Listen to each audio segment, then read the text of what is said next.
firmaron los tratados de Córdoba y un 27 de septiembre de 1821 sucedió el principio de la nación independiente que ahora somos. Qué bueno que están aquí, que estamos en Guanajuato y sobre todo gracias a las instituciones municipales, la Dirección Municipal de Cultura, la Secretaría del Ayuntamiento, que nos han propiciado pues esta experiencia que, como ustedes se pueden estar dando cuenta, no es común, no es un foro adecuado para una conferencia.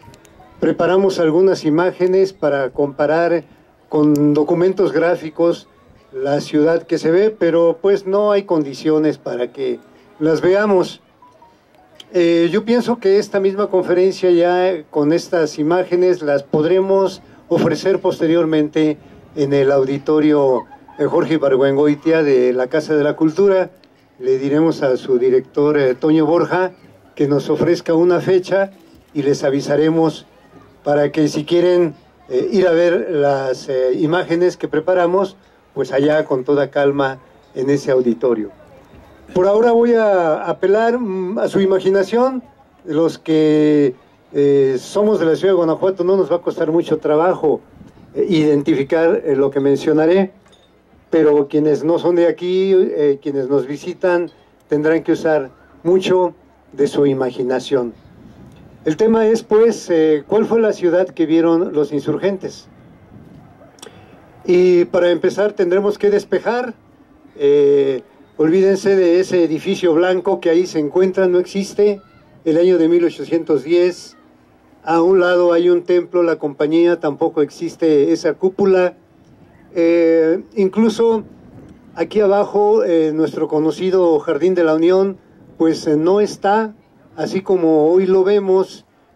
Por ahí pasan los insurgentes y apenas acaban de elevar el piso, por ahí de 1780, o sea, 30 años antes de que llegaran los insurgentes a caminar desde el cuartel de San Pedro hasta la Alhóndiga de Granaditas.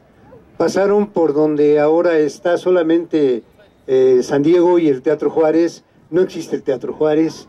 En su lugar hay un convento, San Pedro de Alcántara se llama, y el Templo de San Diego, pero justamente los acaban de levantar porque en el año de 1780 se decidió que todas las propiedades junto a el río, lo que ahora es la calle subterránea, era un río, era el río que llevaba las corrientes principales de la ciudad, todas las construcciones fueran enterradas para tener un nuevo piso. Y ese es el que, pues, 30 años después vienen a inaugurar los insurrectos o los insurgentes. La ciudad de Guanajuato entonces tenía dos principales vías de acceso. La de el billete de 10 pesos que durante tanto tiempo nos distinguió. Bueno, pero deben de saber ustedes que no fue el único acceso por el que ingresaron los contingentes de los insurgentes en 1810. El otro acceso está en el camino, actual camino que viene de Marfil. Sigue siendo el mismo río que sale de la ciudad y va a dar hasta Marfil. Imagínense ustedes, llegan 50,000 hombres, no todos a caballo, ¿no? Pero sí llegan algunos centenares de caballos, gente a caballo. Esa cuesta que se ve en el billete de 10 pesos, para subirla y para bajarla significaba un esfuerzo para estos animales, así que todos los de a caballo entraron por el río, vinieron de Marfil, salieron en la madrugada del día 27 de septiembre de 1810 de la hacienda de Burras y de las inmediaciones donde estuvieron ese día, y vinieron a caballo por todo el río hasta llegar aproximadamente a donde ahora es la Alhóndiga de Granaditas. Ese edificio sí ya existe. Por cierto, lo menciono, pero esta entrada no ha sido recogida por las historias. No tenemos la explicación de cómo estaba organizado el ejército insurgente. Bueno, incluso se discute que haya existido como ejército. Solamente era un conglomerado humano que se había levantado en armas y de unas decenas de insurrectos en el pueblo de Dolores.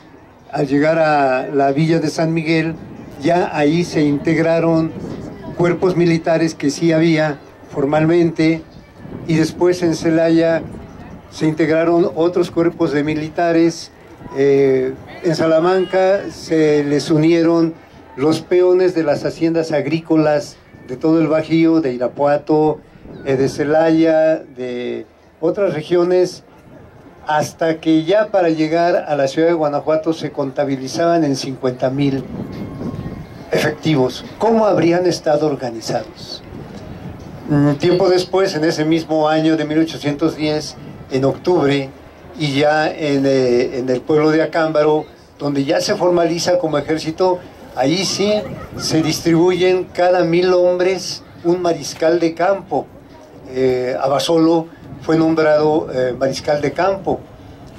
Mariano Jiménez, Juan Aldama fueron nombrados capitanes tenientes. Ignacio Allende era un capitán teniente y Miguel Hidalgo era un generalísimo. Miguel Hidalgo no era militar, entonces no podía tener mando a su cargo contingentes. Los demás sí eran militares. La pregunta pues estará para las próximas investigaciones que se hagan. ¿Cómo se organizó el ejército insurgente para entrar a Guanajuato? Al menos sí podemos imaginar que ingresaron por ese río debido, decía yo, a la necesidad de los caballos, que no pueden subir la cuesta de la Hierbabuena hasta las carreras, y luego a la bajada del Tecolote para entrar a la ciudad. Sí era una cuesta utilizada por los arrieros. Venían los grupos del Bajío trayendo el grano y entraban por aquel lado cuando se trataba de ir a las alondiguillas, como se les llamaba, en el camino de Pastita hacia el monte de San Nicolás y hacia Santa Rosa. Ahí en Santa Rosa el camino se dividía, uno a el pueblo de Dolores y otro a San Felipe, la villa de San Felipe, por el Rincón de Ortega. Y son también estos los accesos que habrían seguido aquellos que se levantaron en armas, pero llegaron después. No siguieron a don Miguel Hidalgo para ir hasta Celaya y dar la vuelta, Salamanca, Irapuato, sino que estuvieron viniendo de San Luis Potosí, de Zacatecas, ya los insurrectos que se adhirieron a la causa. Por esa razón llegan por la Sierra de Santa Rosa, vienen de San Felipe a la Mesa de los Caballos, al Rincón de Ortega y luego a Santa Rosa, o vienen del pueblo de Dolores a la Cañada de las Flores, a Santa Rosa y Guanajuato. Estos van a entrar entonces por Pastita. Son los arrieros que estaban acostumbrados a transportar la leña de toda aquella región, que la bajaban a las haciendas mineras. Mientras que por este otro lado habrían llegado los de a caballo, en su gran mayoría. Aquí el intendente Riaño había dispuesto unas estrategias de defensa, pero del edificio de la Alhóndiga de Granaditas únicamente. No le había resultado cuando pensó en tener trincheras en la Plaza Mayor. Déjenme ubicarlos para lo que sigue. La Plaza Mayor es la que queda enfrente de la parroquia, nuestra iglesia parroquial, que es aquí la que se ve luego abajo de nosotros. Enfrente estaba la Plaza Mayor en ese tiempo. Hoy nos distingue la escultura de, decimos los de Guanajuato, la Mona de la Paz, pero en 1810 no había ahí ni escultura, ni había, como antes hubo también una fuente, la actual fuente del Baratillo. era un espacio despejado dedicado al comercio. Allí estaban entonces las trincheras que de todos modos el intendente Riaño ya no insistió en sostenerlas. Prefirió encerrarse en la Alhóndiga de Granaditas y alrededor sí mandó a hacer fosos en los cuales se colocó maderos aguzados para evitar que la gente quisiera brincar, lo cual de todos modos no fue lo que detuvo el ingreso al edificio primero de la Hacienda de los Dolores, la Hacienda de Beneficio que estaba en la cuesta de Mendizábal, y después del mismo edificio de la Alhóndiga. Bueno, estamos hablando, sí es cierto, de 50,000 gentes que llegaron, que invadieron y que no se detuvieron porque hubiera esos obstáculos ofensivos. Al contrario, los de atrás empujaron a los de adelante y fueron sobre los que pudieron pasar una vez que con sus cadáveres llenaron los fosos que había en la calle de Pocitos y acá abajo en la calle Hoy Juárez, entonces la calzada de Nuestra Señora de Guanajuato, y del otro lado en lo que es la otra cuesta o bajada de Valdés, donde había un puente sobre el río. Así que bueno, pues esta fue la ciudad que vieron los insurgentes.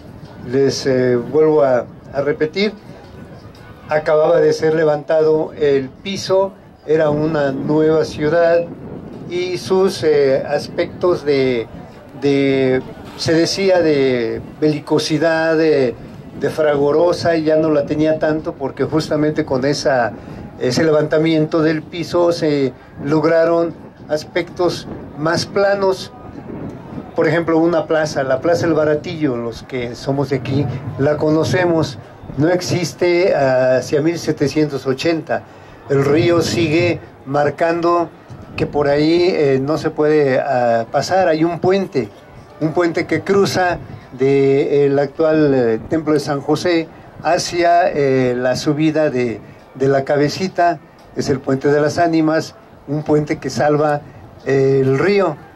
Y ya con estas obras de 1780 entierran las propiedades y se gana el plano, y así vamos a tener la Plaza del Baratillo, donde también se comienza a dedicar al comercio. Y otros espacios que podemos mencionar, el cuartel de San Pedro, a donde llegaron primero al bajar para liberar a los que allí estaban metidos en la cárcel militar. También nos ha estado haciendo falta que nuestros historiadores encuentren otros documentos de otra cárcel que estaba en la parte inferior de la Casa de Gobierno, la casa que actualmente es la Presidencia Municipal, y que tiene a un lado un pasaje. Abajo de ese pasaje siguen estando las mazmorras de las reales cárceles, de un lado la cárcel de mujeres, y abajo del edificio de la actual Presidencia Municipal siguen estando las mazmorras de la cárcel de hombres. Pues ahí también debieron de haber llegado para liberarlos, como se estableció desde que lo hizo Miguel Hidalgo en Dolores, abrir la cárcel para dejar libres a los que ahí estaban. Aquí solamente nos han mencionado que abrieron la cárcel del cuartel de San Pedro, donde ahora hay un estacionamiento con el mismo nombre, pero es de suponer que vinieron a abrir las reales cárceles, donde les estoy mencionando, para liberar a los otros prisioneros. ¿Qué más podemos decir entonces? Repitiendo que pues esto fue preparado con imágenes, con cartografía antigua, para que ustedes pudieran ver y comparar esta ciudad que tenemos aquí a la vista. Pues solamente invitarlos a que en cuanto el director municipal de Cultura nos ofrezca una fecha, la podamos ver en el auditorio de la misma Casa de la Cultura, y complementemos esto que aquí se está mencionando. Sin embargo, también vale la pena, ya que se tomaron pues el interés de acudir, vale la pena mencionar otro aspecto. Cuando he dicho que espero que los historiadores nos pongamos a trabajar más y busquemos documentos, hay la posibilidad de encontrar el fuerte que hubo en San Miguel. Este lugar en el que nos encontramos ahora también era un punto militar del que ahora ya no hay vestigios. Y justamente un par de mapas de los que yo he reunido me iba a servir para mostrárselos. Aquí en lugar de este monumento y hasta arriba, en lugar de aquel área comercial, estaba el fuerte de San Miguel.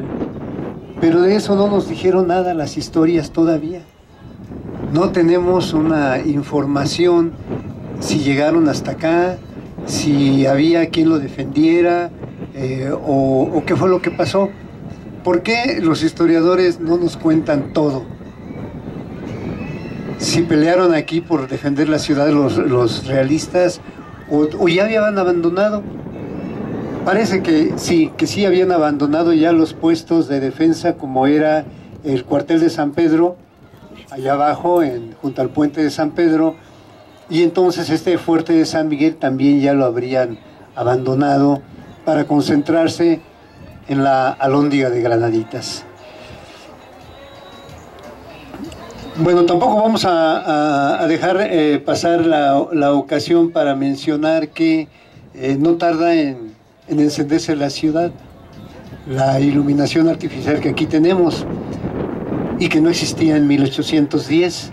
Así que pueden ustedes imaginarse esa tarde de hace 209 años, cuando por aquí ya estaba la desolación, la gente esperando que los atacaran, que llegaran los insurgentes, lo cual van a poder ver el día de mañana con el desfile cívico-militar, una especie de simulación de lo que sucedió, cómo invadieron la ciudad.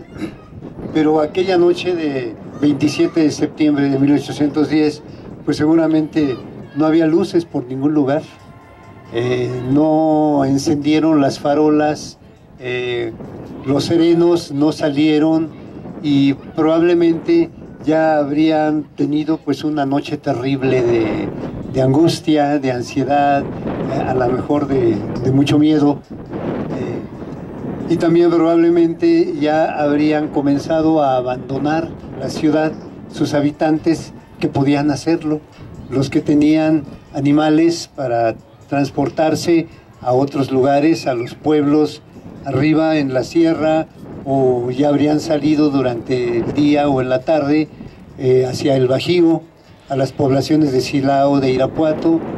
Así que pues aquella noche esta ciudad estuvo inerme, y la historia nos dice que fue el 28 de septiembre cuando ingresan los insurrectos, que la misma población que aquí se quedó procedió al saqueo, procedieron a destruir las puertas y las ventanas para entrar a las casas en busca de riquezas de las que se apoderaron.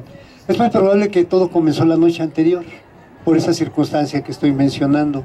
No hubo autoridades, no había quien detuviera a la población, así que hicieron lo que quisieron.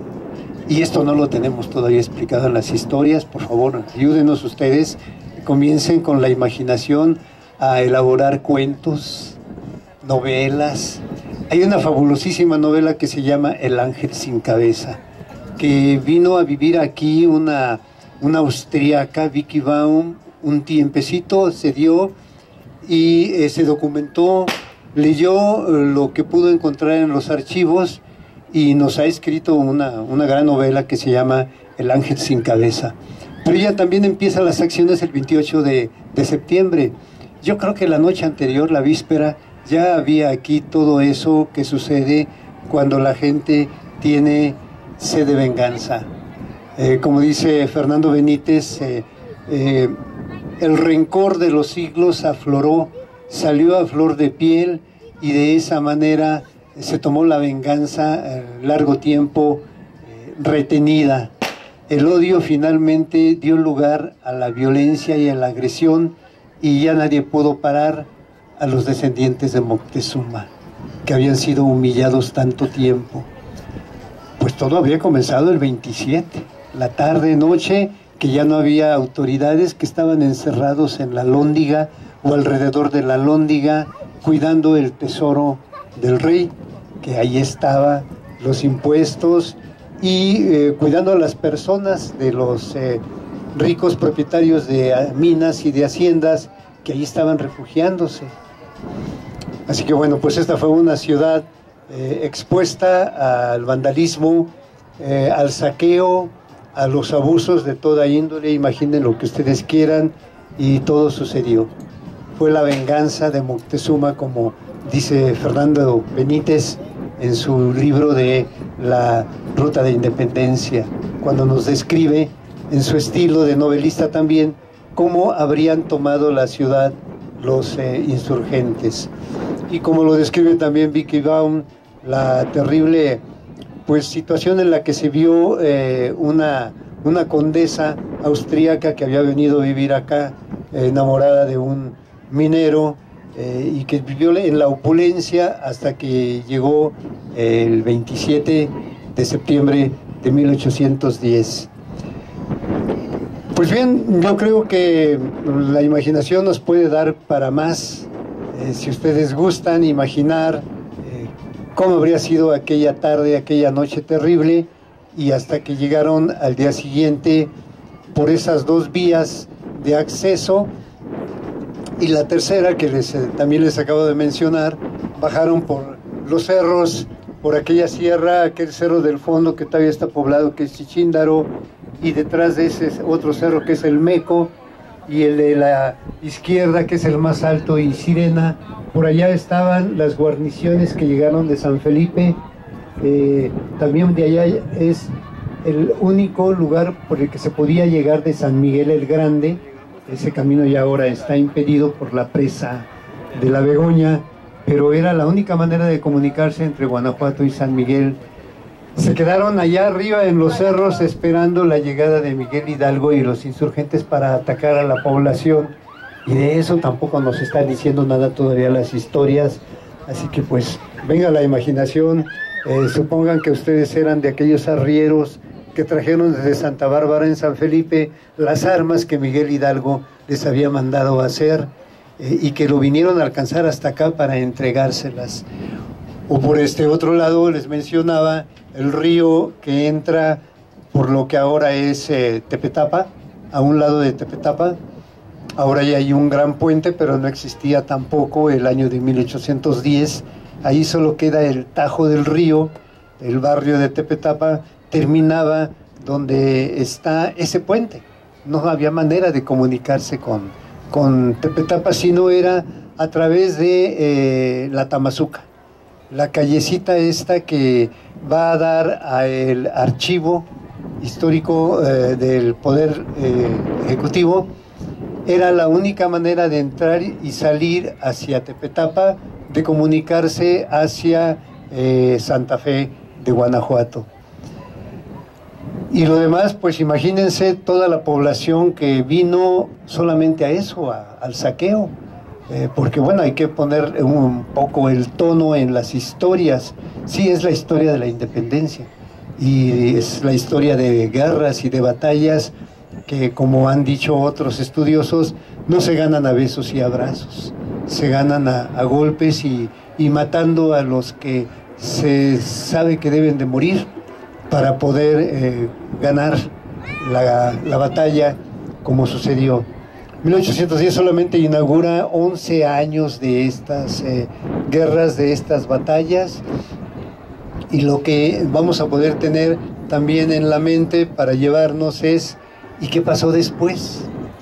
Se despobló la ciudad de Guanajuato, se fueron todos los trabajadores de las haciendas mineras y de las minas, se fueron los propietarios, los que sobrevivieron, porque a muchos los mataron. Los dueños de las haciendas, los comerciantes, emigraron al grado de que esta ciudad quedó con menos de 10,000 habitantes. De haber tenido una población arriba de 100,000 habitantes en 1810, ya para 1830 había menos de 10,000 habitantes. podemos imaginar que es un poco la misma mancha urbana que ahora vemos. Es la que habría quedado, pero como todas son pues propiedades de cal y canto, como se decía entonces, y adobe, ahí se quedaron y sobrevinieron en ruinas, pero ahí se quedaron. Esta ciudad conserva esa fisonomía porque ya nadie la habita. Son muy pocos los que van a levantarla el resto del siglo XIX, y todavía en el siglo XX, los que somos de aquí, que frecuentamos callejones, nos hemos dado cuenta que hay áreas como que medio abandonadas, como que fueran lotes baldíos, huertas, cada vez menos porque ya se han levantado más construcciones, pero todavía hay de estos espacios que quedaron de las antiguas propiedades. La guerra fue desastrosa, destruyó la economía, se acabaron las minas, se acabó el emporio minero y por consiguiente no hubo dinero pues para sostener la industria ganadera de San Felipe, de San Miguel, y la industria cerealera de Celaya, Salamanca, Irapuato. La guerra acabó con el orden económico, con el auge económico que había habido hasta 1810. Ahí termina todo, y esos 11 años son pues el principio de la ruina económica de la Nueva España.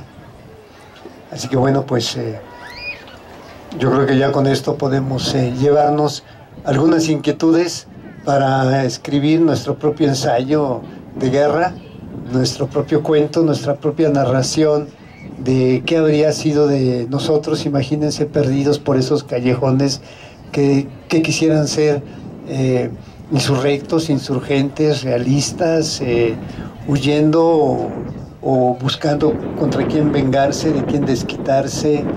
Valía la pena, o en todo caso, pues si gustan, en este momento va a comenzar afuera de la Alhóndiga de Granaditas una representación de cómo tomaron al edificio el 28 de septiembre de 1810. Si gustan pueden bajar, pero ahora imagínense, ¿y por dónde bajarían? ¿Por dónde habrían bajado? ¿Por qué callejones llegarían más rápidamente al edificio de la Alhóndiga de Granaditas? Así que bueno, pues la imaginación es de ustedes, la ciudad aquí está, qué bueno que la tenemos, y qué bueno que han estado aquí. Sí, yo pediré al director municipal de Cultura que nos regale otra tarde, otra ocasión para ver estos materiales que les preparé ya en buen resguardo en el auditorio de la Casa de la Cultura. Y también los invito a que si quieren tomar la palabra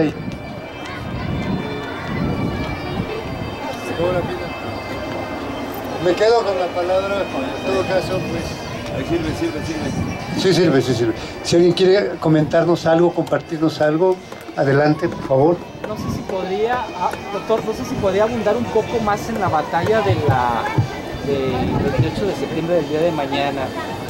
Sí, si pudiera abundar un poquito sobre la batalla que se conmemora mañana. Sí, claro, podríamos mencionar un poco más, pero pues... ¿No estuviste en la conferencia de Lalo? Sí, también. Sí, estuviste ahí. El edificio de la Alhóndiga, que desafortunadamente no se ve bien desde este lugar, había sido pensado que sería un buen baluarte, y hacia allá se refugiaron las autoridades, el intendente Riaño, con algunos otros funcionarios de la Real Hacienda, de la Tesorería, y también pues, hacia allá se llevaron a los efectivos de los cuerpos militares que aquí había en San Pedro. Como ya decía, probablemente los de aquí mismo de San Miguel los bajaron para que protegieran. La consigna era proteger el tesoro real, o sea, el dinero que había venido siendo reunido para enviarlo a Ciudad de México y después a España. Y estaban arriba de la Alhóndiga en los pretiles, pues armados de alguna manera para repeler a los insurrectos, como se les llamaba.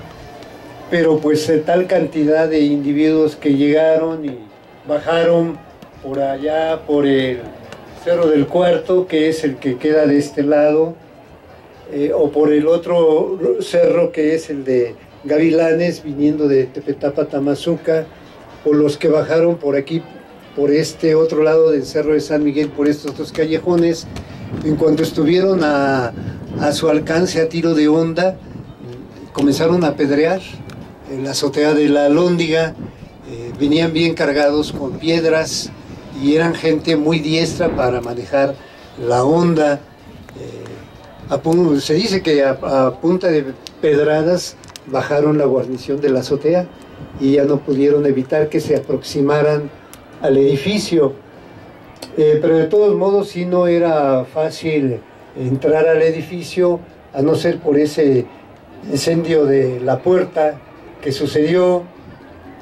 Si le damos lugar a el sitio en el que nos encontramos, gracias a este señor Juan José de los Reyes Martínez, que habría hecho la hazaña como se cuenta, aunque pues hay quienes dicen que no fue él, o no fue uno en todo caso, sino varios los que, poniéndose una losa en la espalda, dice Lucas Alamán, la evolución de la tortuga, entre varios se aproximaron a la puerta y lograron prenderle fuego.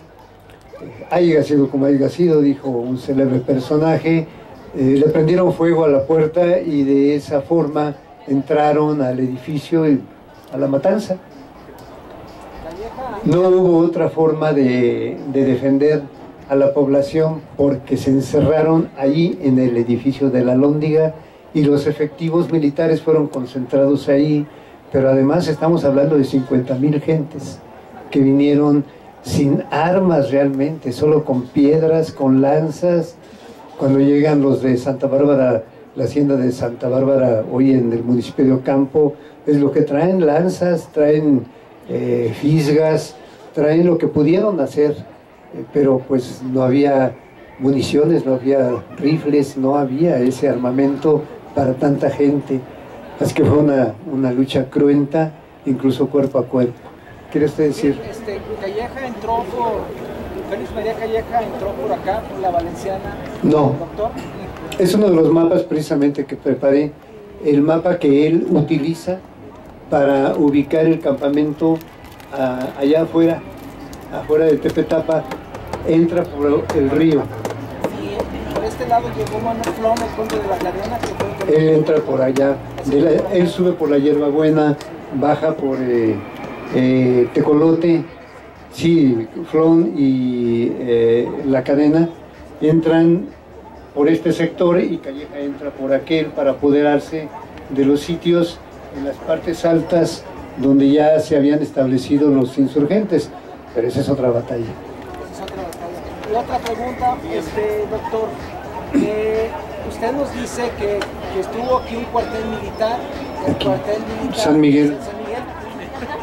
Este cuartel se instaló con las revueltas de 1766 y 1767. Es probable, sí, es con la probable. expulsión de los jesuitas, que se dice que mandaron exponer un anillo de poco más de 8,000 soldados y se les impuso una serie de restricciones a los indios por saberse amotinado. Entonces es probable que este cuartel estuvo aquí por esas razones, ¿verdad? Es probable que lo hayan hecho por esa razón. Y es que bueno que lo ve de esa manera, porque es una tarea que ya hay que emprender. La forma como hicieron este cuartel, es posible que existan los planos, porque no se podía hacer si no se autorizaba. En 1767 sucede el sitio de 3 meses de esta ciudad, que no querían entregar a los jesuitas y no hay manera de entrar. Así que José de Gálvez es el que dispone que la ciudad recabe un impuesto diario para construir las instalaciones militares y además para hacer esa calzada de Marfil a Guanajuato, que es la que a final de cuentas ha de ser la actual calle de Tepetapa, la que viene desde el camino viejo de Marfil hasta acá, hasta Tepetapa. Pues como ven, tenemos ciudad para mucha historia todavía. Otra pregunta que tengo. Se se habla que de la batalla de la Lómbriga murieron más de 3.000 insurrectos. Esa cantidad de muertos, ¿dónde finalmente la enterraron? No hay manera de comprobarlo. Esto lo dice José María Lisiaga en las adiciones y rectificaciones. Dice que se ocuparon en enterrarlos como en fosa común allí en el Camposanto de Belén, abajo de donde ahora hay las instalaciones del sindicato, lo que fue el sindicato minero, y a otros en el Camposanto de San Roque. Estuvo en un altillo ese Camposanto donde ahora es la cruz y las graderías, es un rebaje. Ese Camposanto estaba en alto, pero sí, no hay manera de poder contar a los insurrectos que murieron y tampoco a todos los realistas o los leales a la causa. No se ha podido establecer ni siquiera en los archivos de la parroquia donde hemos buscado las actas de defunción. No está la cantidad de los que habrían muerto. Se perdió memoria.